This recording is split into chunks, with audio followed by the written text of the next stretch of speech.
A execução de Jan Hus, um martírio pela liberdade de consciência.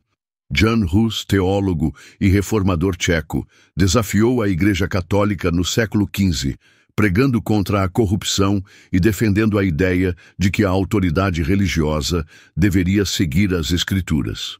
Suas ideias inspiraram futuras reformas, mas o colocaram em conflito com o poder da Igreja. Em 1415, Hus foi convocado ao Concílio de Constança, sob a promessa de salvo-conduto. No entanto, foi preso e acusado de heresia. Recusando-se a renunciar às suas crenças, foi condenado à fogueira. No dia 6 de julho de 1415, Hus foi queimado vivo, supostamente dizendo: "Hoje vocês assam um ganso, mas daqui a 100 anos surgirá um cisne que não poderão queimar."